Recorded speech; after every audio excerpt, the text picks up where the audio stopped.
Hello, everybody. Welcome back to Danger on Delmarva.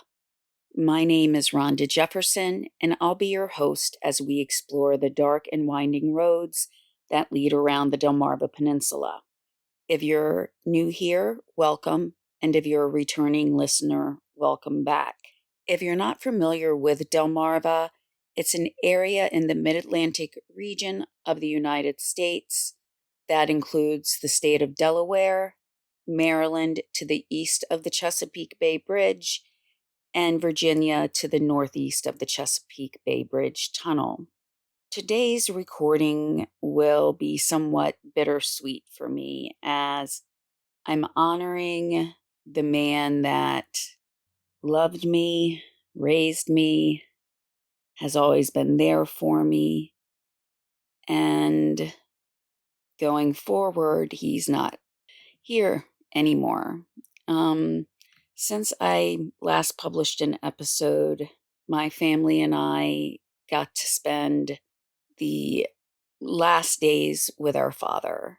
When he came home from the hospital in Western Maryland, we knew it was a matter of time. Things kind of progressed extremely quickly. And my siblings, nephews, nieces, down to great grandnieces and nephews, as well as many cousins and longtime family friends, got to visit with him. He spent his last Father's Day in my home as he was in hospice care. So I'm grateful for the time I got to spend with him before he passed, and glad that everybody who was able to make it to see him were able to make it. Up until I got the call from the hospital, I'm not sure what procedure is on, if I'm allowed to say their names or not, if I'm not doing an episode about them, but they found or did the extra tests that hadn't been done here, but the diagnosis wasn't good. So, again, he got to come home and spend time with the family. We knew it would be his last Father's Day. He came home the Wednesday before Father's Day. So today I'm going to do an episode of a story that was in the news at the time that he was born, which was in September of 1934. So he was 89 and had wanted to make it to his 90th birthday. His last sibling, and he came from a large family as well, but his last sibling died 30 some years ago. So he was a fighter, and that's with my whole family. I had an uncle who had cancer where it felt like he would always just always get past that hurdle and fight it and, still be at the next family function. And that's the way it kind of felt with Dad too. And I was hoping that he would. But again, today I'm going to do an episode on stories, or a story that was in the newspaper at the time that he passed away. It kind of touched base in Delaware at one point, with one of the people involved being from Delaware, but the events actually took place in Centerville, Maryland. In today's episode, it will be a little bit shorter than usual, or at least I'm anticipating it to be so, just with everything going on. His services are upcoming, and I'm still trying to work on some things from there and get my son's pants hemmed, which is kind of funny considering my son is 6'1" and I'm actually having to hem a pair of pants. But as with most stories that, I do look at from decades, in this case, almost 90 years ago, I just sometimes marvel at how some of the things stay the same. Maybe the way that people may go about those things might be different, but motivation and what they expect to gain from their actions remain the same. I heard a saying a couple of days ago, and I'd fallen asleep with a documentary, on in the background, and I think that had been about an air crash investigation. But by the time that I woke up, another show was on, and it talked about a bank robber. And though I was still kind of waking up and I didn't hear the name of the bank robber or anything like that, it did describe how one man's first robbery was done with a horse as the getaway means, but on his last robbery, it was done with a car as their getaway means. So things change, evolve, and advance more quickly now than in decades or centuries past.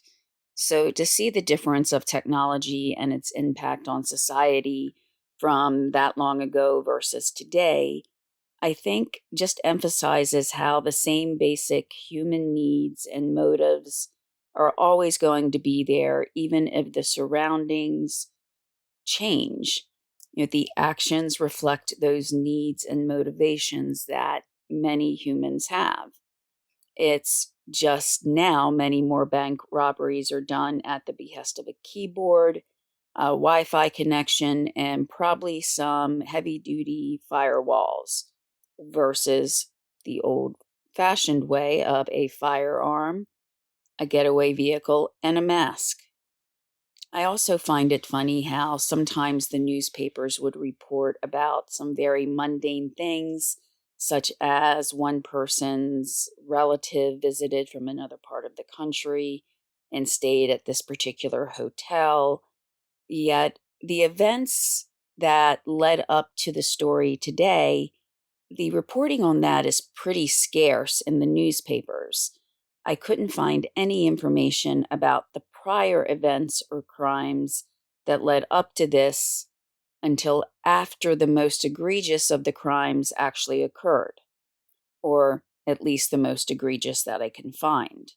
I guess we can look at it in a way such as there are now people famous for just being famous, or who are celebrities that every little thing that they do is reported on, yet sometimes violent crimes or unrest, things that some may think should receive more coverage, don't get any at all or barely any.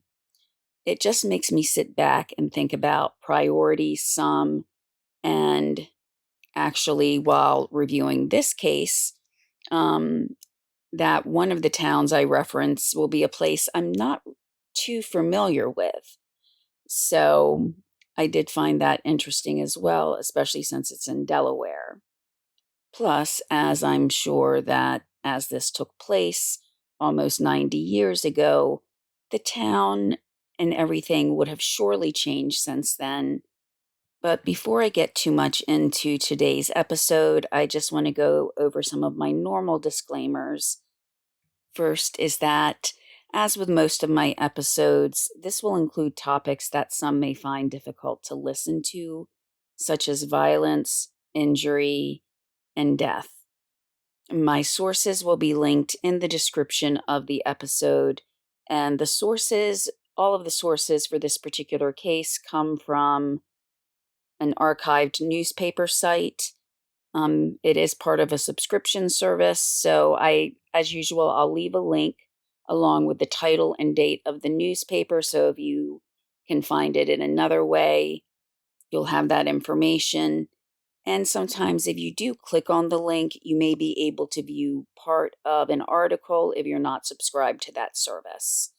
There'll also be links to my Facebook page and Messenger, which is normally the quickest way to get in touch. And I know in most episodes, I do have links to a PayPal or Buy Me a Coffee if you would like to support the podcast. However, with some of Dad's final bills and his services upcoming, we do have a GoFundMe to help cover some of that. I'm not sure about how anything works with his, the hospital bills, I'm sure that will be coming in, or anything. Things were very different when my mother passed, as, he was her next of kin, and, it was just a lot of things are different. So I'm not sure how all that will go.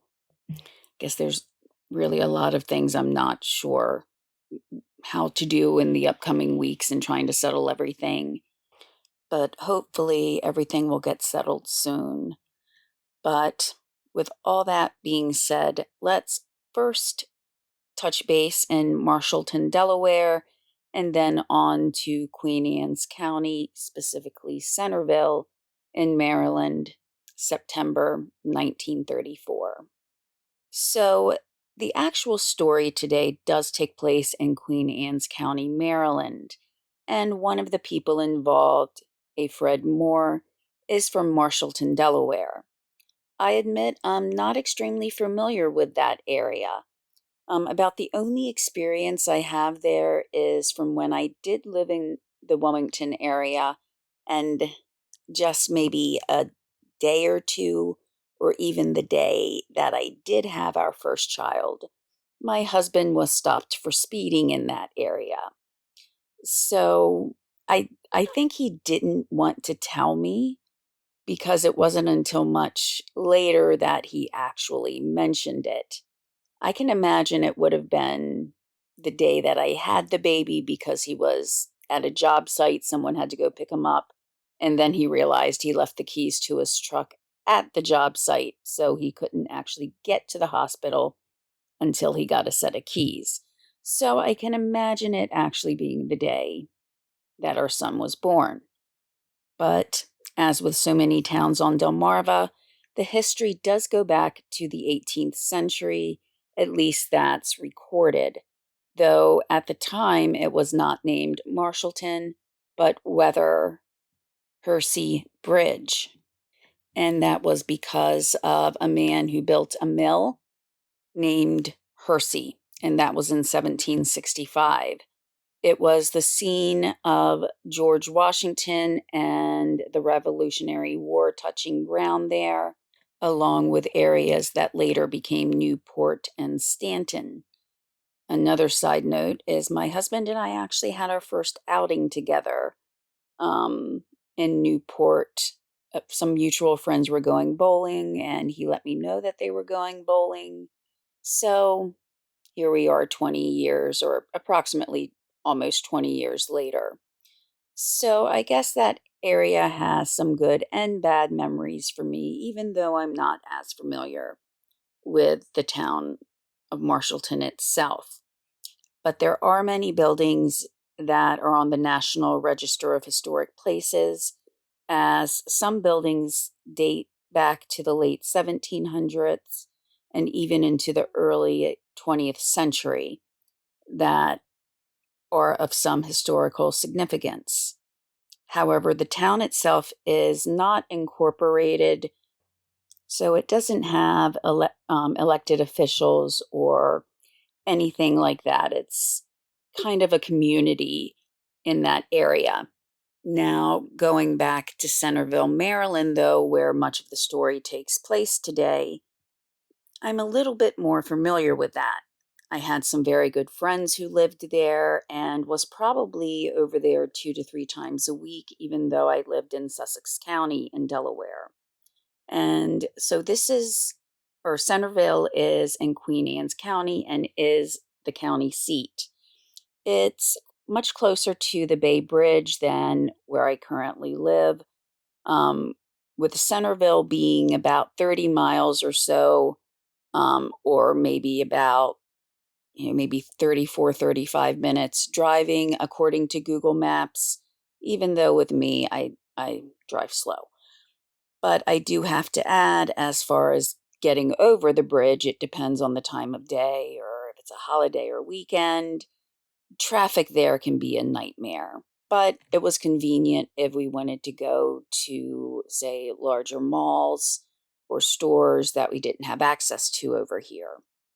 Now, Centerville was also the scene of other tragic events, which I'll actually have episodes on one touches pretty close to home. It was very tragic. Going through newspapers, I still see situations that are somewhat similar today in regards to the jail that is located there. As far as Centerville itself, it also has a vast history, as far as history that's recorded, going back even longer that I could find than Marshallton. There have been documented events and time periods that track the establishment of Centerville. And as we've seen in many other episodes, looking back to changes that take place, especially in the 17th, 18th, or 19th centuries, because there was some history from even, the 17th century, that sometimes in order to try to make it easier for people to get to, that the county seat was changed to a more centralized location as compared to it being, say, very far to the east, so that those who lived in the western part of the county would have to travel further, which was a concern today, but was a much bigger concern back then, as going out may sometimes be a much more laborious process than it is today. The area that became Centerville was originally named St. Paul's Parish. And even when the county seat was changed to that particular area of land, for another 12 years, it remained St. Paul's Parish. So the county seat changed in approximately 1782, but the site had been active as St. Paul's Parish for about 100 years by that point. So again, dating back to the 17th century, and the name was changed in 1794. So again, 12 years actually after Centerville became the county seat. And the name was changed to Centerville to reflect the fact that it was more centralized so that people could get there more easily. It is also very close to the Corsica River, and with the waterways being so important as far as the development of the country, that's what allowed Centerville to, thrive. It is currently the town with the highest population in Queen Anne's. As of the 2010 census, it had just a little under 4,300 people. And just as with Marshallton, there are many homes or buildings that are part of the National Register of Historic Places, including buildings that date back to the early 1700s. And looking through some of the pictures as well as some that I've seen in person, the architecture on some is amazing. And also seeing that buildings that have been standing for even maybe close to 300 years are still, standing strong.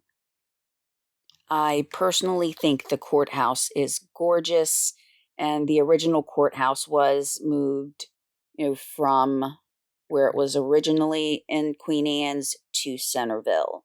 Another house is the Jackson Collins house. Again, the architecture is just breathtaking, especially in the Jackson Collins house. I really liked viewing that. And in an interesting little tidbit, there is a statue of Queen Anne that was dedicated in the 1970s, 1977, and Princess Anne, daughter of Queen Elizabeth II, was there for the dedication. Now, to the events that make up this story. So, like I said, there wasn't really any background on the crimes that were committed prior to these events, though I did see some inconsistencies with the date as to whether August 21st or August 22nd was when the first events actually took place. But what did occur is 3 men escaped the jail in Centerville. Now, from there, I do have to wonder where their final destination was, if they would try to cross the Bay Bridge or if they would head over to the eastern shore more so, to the eastern part of the shore. I would kind of think the Bay Bridge would be their first move because once they got over that, they had, basically all of the country that they could go to. Whereas if they stayed on the eastern side of the bridge, they could still get to other areas, but they would have to go up and around as compared to just going across the bridge. Now, somehow the men had obtained a rope, and they used that rope to climb down from a second-story window.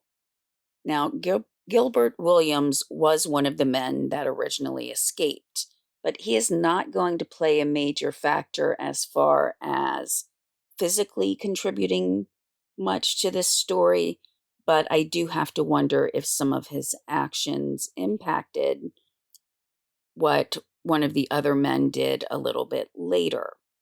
Now, most sources that I was able to find said Williams turned himself back in to the jail, and one stating that it was in as little as a half an hour after escaping the jail. So, something that is not clear is if he had separated from the other men and they knew he was going back to the jail, or if they just kind of separated and didn't really think about where he was going. And there's something that one of the other men, a Robert Wilson, says that really makes me wonder about that more. And also, if the other two men, Robert Wilson and Fred Moore, knew that Williams was heading back, did that then impact the sense of urgency that they did have? Now, with Williams going back to Centerville Jail, this, of course, led to the discovery of the escape in a much more relatively quick time period than they would have possibly been found before. Now, with no description of the jail or the technology that could have been in use at the time, we do know that they would not have had anything such as, video cameras, closed circuit TV, that they could try to see if anybody was doing what they shouldn't have. So we may take those conveniences for granted today, but back then, prison guards didn't necessarily have anything even remotely close to that to try to monitor the prisoners. So theoretically, it could have been hours and hours before it was found that they had escaped. Now, as far as the time frame, with some articles saying the 21st and others the 22nd, what I believe may have happened in that is, if you go to sleep on the 21st and wake up on the 22nd, you may look back and, some of those early morning hours, you might still be thinking of it as the day before. Such as if I'm up late and I go to bed at 12:30, when I go to bed, my mind is still looking at it as the day before. So when Wilson did give a statement, I do think he may have been referring to either the late night of the 21st or early morning of the 22nd. But either way, it wasn't long before Wilson himself was recaptured. It was less than one day after he had escaped. So this did leave one remaining man, Fred Moore, who was originally from Marshallton, Delaware. Wilson was from Nashville, Tennessee, so he could have been trying to, head back to an area where he could get back to Nashville. When taken back into custody and asked about his fellow escapee, Wilson said that they had separated at some point during their escape. However, it wasn't anything that he said during the interview that caused concern or suspicion by the guards and officials at the jail. So they really had some suspicion about what Fred Moore's actual fate was. So, what was the question that Wilson asked of his fellow inmates? He asked them how long it would take a body to decompose if it was left in the woods. Now, considering the jail staff, and probably even the other inmates, already knew that he had escaped with 2 people and only one had returned, one might really think about if Wilson had thought through that question before he actually asked it. Did he wonder what the question might bring, such as more probing and even more questions? Or did he think that his fellow inmates wouldn't be suspicious and would never pass it on? So while the exact mechanism of how prison authorities found out about this statement, well, that was never really made clear, it definitely made them a little bit more suspicious about Fred Moore's fate. Now, Wilson tried to turn the blame over on Williams as to why Moore had not returned. Now, Williams had only been gone for about 30 minutes, so the fact that Wilson is saying that Williams could have somehow killed Moore and made it back to the prison in about 30 minutes seems kind of implausible. It's this that makes me think that Wilson didn't necessarily know that Williams had gone back to the prison, but we don't know that for sure. What we also have to look at here, too, is that they escaped in late August, summer. It was very hot. And it had now been about 10 days since the escape. Wilson had actually already been charged with murder. And we might hear the phrase, no body, no crime, but it's not really true. So even in 1934, they felt that they had enough evidence against Wilson to proceed with charges.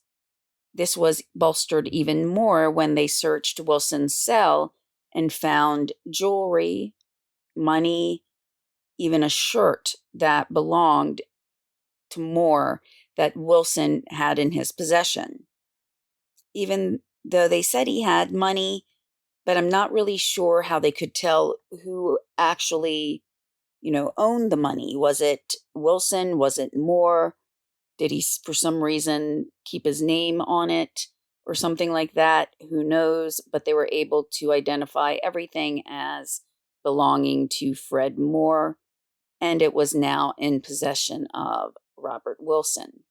And so when Wilson's body was actually found, it was quite decomposed. Moore's body had been found about 10 days after the escape, but Wilson was charged prior to that. Now, once Moore's body was found, it did go to a coroner's inquest.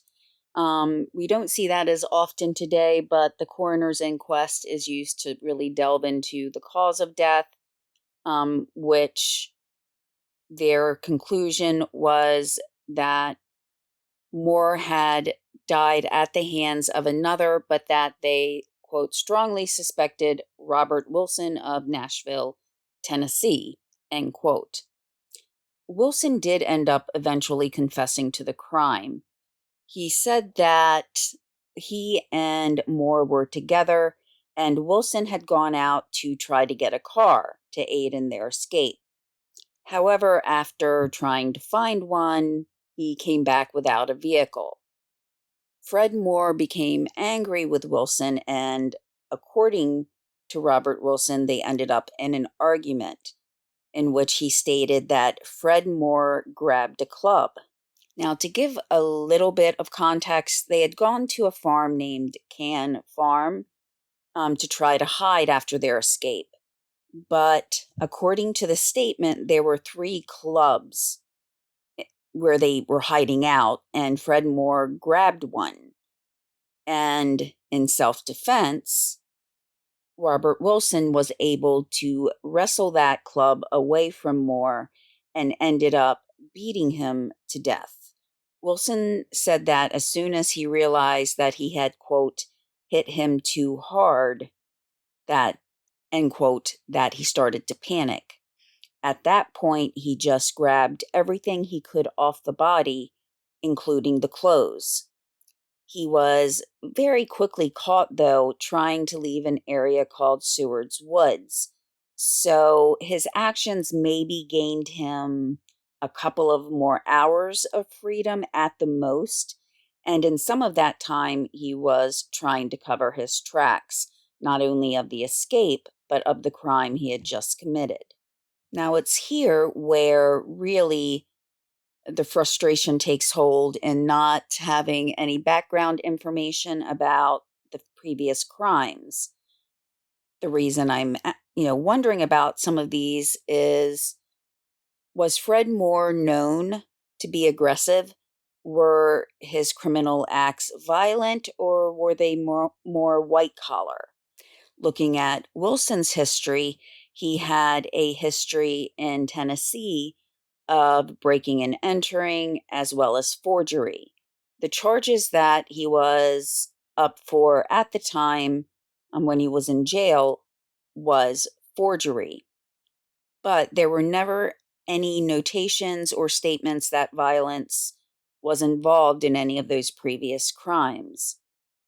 So, even if we knew those previous crimes, would it really matter? The previous crimes that Fred Moore may have committed, would that matter? Because even looking at Wilson's history, he had no formal history of violence that we could see.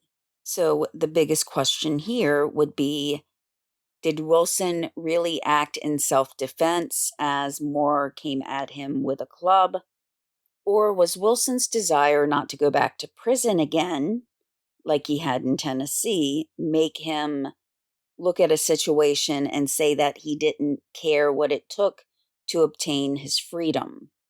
But of course, the twist is he didn't even make it a whole day before being caught again. He took that life for, at the most, a few extra hours of freedom. And for that, with the confession that he made, he was ultimately sentenced to 14 years for the killing. Now, unless he had a long list of previous crimes or violence with those previous crimes, I really wonder if he would have ended up serving 14 years for this forgery charge. 14 years is a very long time for forgery, yes, but maybe if he had had an extremely long history, that may have made his sentence longer. But this is where I also have to question risk versus reward.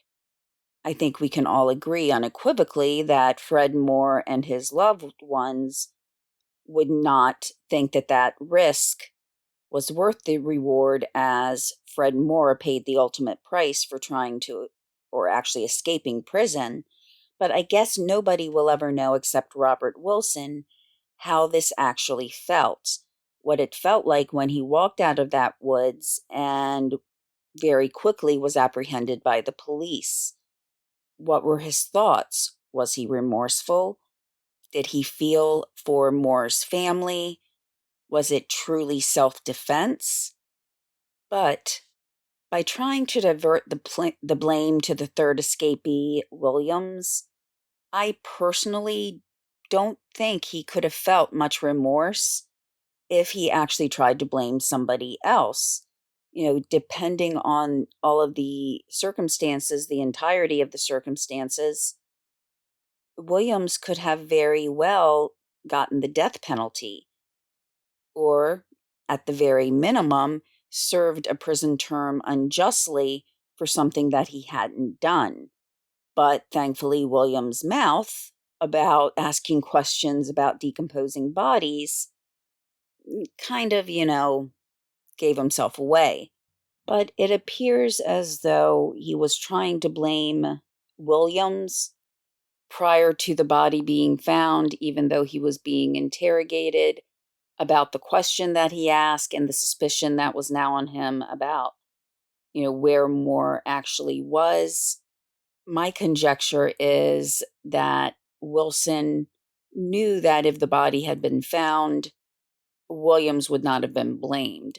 This most likely would have been because there's no way Williams could have gotten to the point where the body was found, taken the clothes and other items off the body, and gotten back to the jail in those 30 minutes approximately that Williams was gone from the jail. Also, you would have to wonder how Moore's items got into Wilson's possession because, if Williams came back within a half an hour, he would have had to hide or give those items away, which would mean that Wilson was involved if he actually still had those items. But once the body was found again, I think Wilson understood that there was no way he could get away from the crime. So that's when he made his semi-confession that, yes, he had killed him and taken his possessions, but only in self-defense. But ultimately, Robert Wilson was sentenced to 14 years for the killing of Fred Moore. So looking at this case and comparing it to the forensic technology that we have now versus then, which really is the lack of forensic technology, even though advancements were being made to get us to the point where we are today, it was nowhere, near the capability of today. So I ask myself, what would have happened if the body hadn't been found for years? Now, eventually, I do believe it would have been found, but instead of 10 days, what if it had taken 10 years? Wilson took the watch, shirt, other things that belonged to Moore that could have identified him. So without something such as fingerprints, scars, tattoos, or anything like that, any distinguishing feature, if the body had been found years later, could they have put it together that it was definitively Fred Moore? Would the prosecutors have tried Robert Wilson without a body if it had never been found? Because I truly don't think that Wilson would have confessed without that body being found. With this exact situation as inmates escaping from a jail, if I had to sit on a jury where Wilson was being tried for the murder of Fred Moore and a body had never been found, or there was no forensic evidence of a lot of blood being lost by Moore, which they wouldn't have really been able to tell back then, especially if they didn't know where, any attack may have taken place, that, sitting on that jury, I would have a hard time convicting Wilson of a crime because Moore's whole intent would be to get as far away from Centerville as he possibly could. So the fact that, let's say, if Moore's body hadn't been found for years, it may have made it very difficult to identify without those distinguishing characteristics, such as fingerprints or scars. So I would, as a juror, always question as to whether or not a crime had been committed. However, once a body has been found, and especially with one suspect asking how long it would take a body to decompose, that's a whole different story.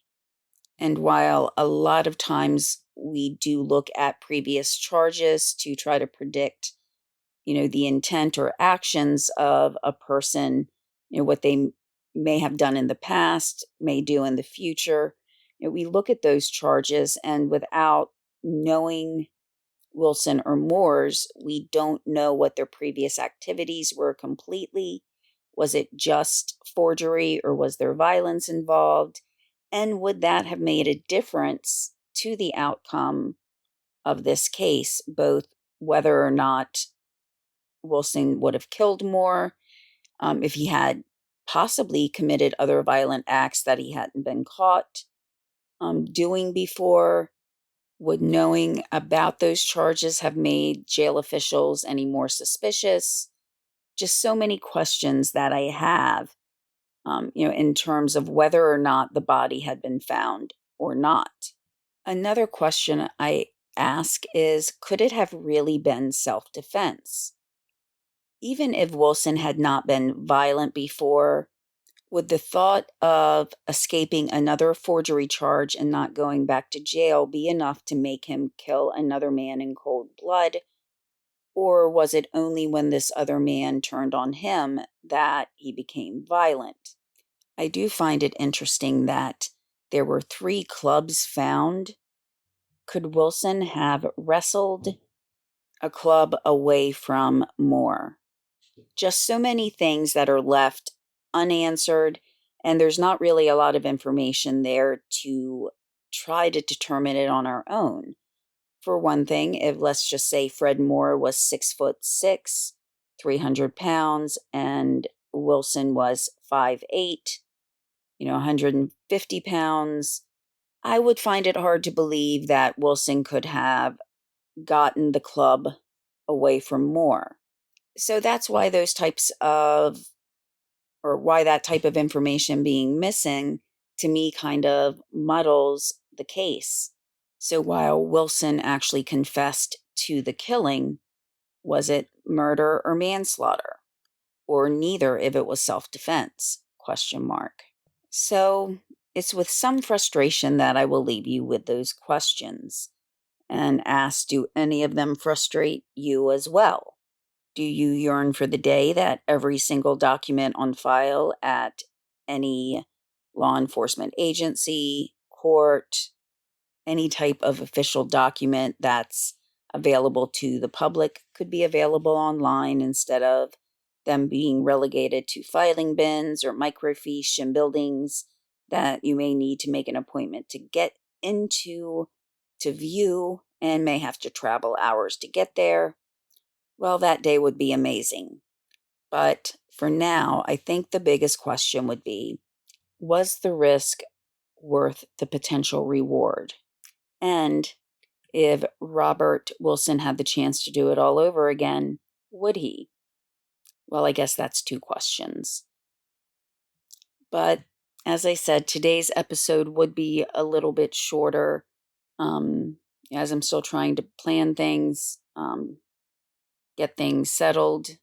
As always, I appreciate your patience when there are gaps in getting an episode out. And I hope you don't mind, but I do want to do some research into some of the buildings that my dad helped build, even with one that has a link back to my mom's family's history. Actually, a pretty connected link in a couple of ways.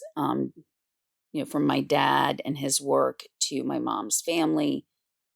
So it might just be a additional or supplemental episode one day as I try to find out more about those buildings. I know one building became pretty infamous. Dad was building it when I was born, and someone had to go get him to come to the hospital because I was only about 7 weeks early or something like that.